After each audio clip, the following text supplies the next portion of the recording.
도둑들의 암호를 해독해 봅시다. 문손잡이의 테이프 또는 자동차 본넷 위에 치즈 조각, 기타 많은 것들이 여러분이 사기꾼에게 감시당하고 있다는 신호일 수 있어요. 강도들은 무작위로 집을 골라 강도질을 하는 게 아니에요. 종종 행동을 취하기 전에 집을 감시할 거예요. 집과 그 보안에 대해 더 알고 싶어 하죠. 집, 차고 문, 우체통 또는 창고에 표시를 남겨요. 이런 표시들을 알고 그게 뭘 상징하는지 알면 나쁜 사람들로부터 집을 더 잘 보호할 수 있을 거예요. 원이 그려진 게 보인다면 도둑들 눈에 여러분의 집을 터는 건 식은 죽 먹기라는 뜻이에요. 아마도 가정 보안 시스템이 설정되어 있지 않았을 거예요. 하지만 빗장 쳐진 원은 진입을 피하란 뜻이에요. 아마도 그 집에는 첨단 경보기, CCTV 카메라 또는 개가 있을 거예요. 사다리 같은 선은 집 안에 귀중품이 보이는 걸 의미하기 때문에 집에 훔칠 만한 물건이 있는 거예요.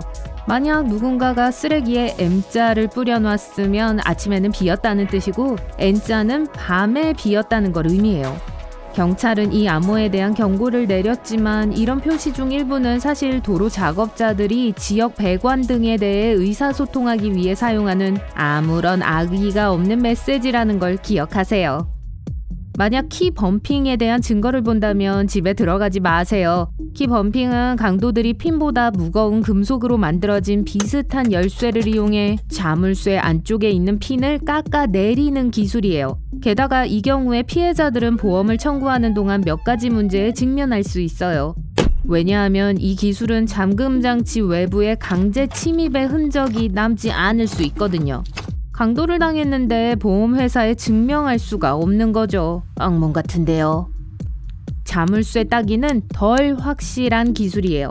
이건 자물쇠 주변에 가벼운 긁힌 자국과 같이 문손잡이의 흔적을 남깁니다. 하지만 진짜 흔적은 자물쇠 안쪽 핀에서 찾아볼 수 있을 거예요. 그게 움푹 패여 있을 거예요. 문손잡이에 심한 긁힌 자국이나 표시가 있는 건 누군가가 집에 들어왔다는 걸 의미할 수도 있어요. 도둑들은 가끔 자물쇠의 핀을 부러뜨리기 위해 드라이버를 사용해요. 깊은 흠집, 자국 또는 열쇠 구멍의 확대가 보인다면 안으로 들어갈 때 조심하세요. 도둑들은 문손잡이에 테이프를 붙이기도 하는데 되게 투명한 테이프예요. 테이프가 하루 정도 지난 후에도 여전히 거기에 있다고 가정해봅시다. 불법 거주자들은 문이 사용되지 않았기 때문에 주인이 자리를 비우고 없을 거라고 믿을 거예요. 이 전략은 더블린에서 놀라울 정도로 유명해졌어요. 경찰은 사람들에게 경계심을 갖고 테이프를 본 후에는 즉시 제거하라고 경고했죠. 이 표시 중 일부는 개 도둑들이 여러분 집에 금액적으로 훔칠 가치가 있는 품종이 있다는 걸 알리기 위해 남긴 거예요. 아마도 빨간 분필 표시는 큰 개들을 위한 것이고 노란색과 분홍색 표시는 중간 크기와 작은 개들을 의미할 거예요. 경찰들은 개 주인들에게 소유지 주변을 잘 살피고 그런 경우가 생기면 경찰에 신고하라고 충고해요. 마지막으로 반려동물을 산책시킬 때 각별히 주의하세요. 집에서 안전하게 있는 비결 중 하나는 보안을 잘 유지하고 재산을 잘 아는 거예요. 예를 들어 현관문 잠금 장치가 여전히 반응은 하지만 느리게 작동하는 경우 도난 시도의 징후일 수 있어요. 이건 취약점 방법이라는 전술 때문일 수도 있어요. 시간이 지남에 따라 도둑들은 자물쇠를 약하게 만들어요. 아무런 흔적을 남기지 않고 도구나 물체를 사용해 잠금쇠를 악화시켜요. 여러분은 자물쇠가 낡았다고 생각하고 자물쇠 수리공을 부르는 걸 미룰 수도 있지만 그건 큰 실수일 거예요. 비슷한 예로 키가 잠금 내부에서 천천히 돌아갈 수 있어요. 안으로 돌리기 더 힘들다면 이건 보통 침입 시도의 첫 번째 신호입니다. 그래서 이건 아마도 여러분이 고려해야 할 가장 중요한 경고 신호일 거예요.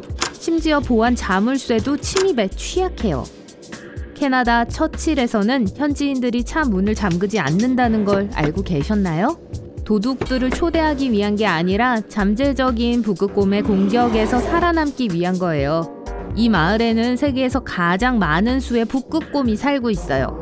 한 주민이 북극곰과 마주쳤고 다른 사람의 차가 근처에 있다고 상상해보세요. 그 차 안으로 재빨리 대피할 수 있겠죠. 지갑 소매치기로부터 피할 수 있는 몇 가지 안전 팁을 배워볼까요? 우선 어깨에 숄더백을 매지 마세요. 네, 알아요. 그 가방이 그러려고 디자인된 거긴 하지만 도둑이 여러분의 가방을 더 쉽게 가져갈 수 있어요. 예를 들어 작은 클러치 타입의 핸드백을 팔 밑에 갖고 다니는 게 더 안전해요. 다른 사람과 쇼핑하는 게 혼자 쇼핑하는 것보다 안전해요. 쇼핑하는 날이든 평소든 필요한 것보다 더 많은 돈을 갖고 다니거나 같은 지갑에 신용카드를 다 넣어 다니지 마세요. 그날 필요한 것만 갖고 다니세요. 여러분은 뭐 잠깐인데 하고 생각하겠지만 쇼핑카트나 카운터에 지갑을 두지 마세요. 그리고 사기꾼 문제도 있죠. 나는 사기를 당하지 않을 거라고 생각하는 게 사기꾼들에게 더 잘 속게 하는 것일 수도 있어요. 사기꾼들은 다양한 배경, 연령, 수입의 모든 사람을 대상으로 해요. 여러분이 예상하지 못하고 있을 때 혀를 찌를 수 있어요. 그들은 새로운 기술, 제품 또는 서비스를 사용해 여러분의 돈이나 개인정보를 얻기 위해 여러분을 낚으려고 해요. 어떻게 하면 사기를 막을 수 있을까요? 우선 의심스러울 정도로 좋다면 사기라는 걸 명심하세요.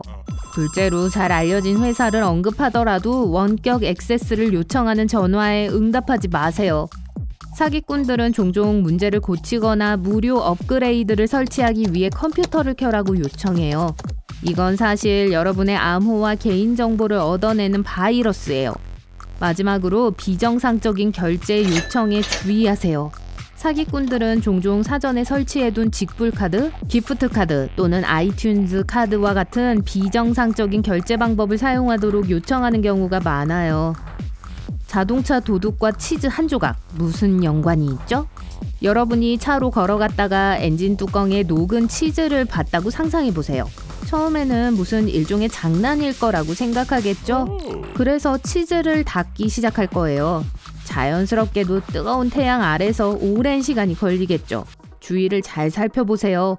누군가가 여러분을 멀리서 지켜보고 때를 기다리고 있을지도 몰라요. 도둑은 여러분이 조수석 근처에 치즈를 청소하느라고 바쁠 동안 운전석을 보지 못하고 있을 때 차에 뛰어들어 도망칠 수 있어요. 차에 스페어키가 있을지도 모른다는 사실을 알고 있나요? 일부 차량에는 발렛키가 사용설명서 밑이나 트렁크의 공구 키트에 숨어 있어요. 여러분 차에 스페어키가 있다면 당장 꺼내세요. 만약 그게 어디에 있는지 안다면 도둑도 알 거예요. 게다가 스페어키를 위한 완벽한 은신처가 있을 거라고 생각하지 마세요. 자동차 도둑들은 어딜 봐야 하는지 다 알아요. 예를 들어 어떤 사람들은 스페어키를 범퍼 밑이나 바닥 매트 밑에 숨겨요. 도둑들도 일상적으로 그곳을 확인하고요. 자동차 도둑 이야기가 나와서 말인데요. 지금이 자동차 절도범들의 습관과 전략에 대해 이야기하기 좋은 때인 것 같아요. 그들은 집 앞이나 차도와 같이 넓고 눈에 잘 띄는 장소를 별로 좋아하지 않아요. 아파트 건물, 간이 차고 그리고 지하주차장 같이 어둡고 외진 곳이 더 조용하기 때문에 도둑들에게 더 매력적일 거예요. 누가 오면 들을 수 있거든요. VIN이라고도 하는 차량 식별 번호라는 걸 들어본 적 있으세요? 이건 밖에 있는 모든 차의 고유 번호예요. 차창에 차량 식별 번호를 새길 수 있어요. 이렇게 하면 안시장에서 여러분의 자동차 부품의 가치가 떨어져요. 게다가 차창을 바꾸는 건 꽤 많은 비용이 들기 때문에 사기꾼들은 이런 차는 피하려고 해요. 전반적으로 도둑을 끌어들이는 쉬운 대상이 되지 않는 게 좋아요. 그럼 이 모든 것들에 대한 실제 이야기가 있나요?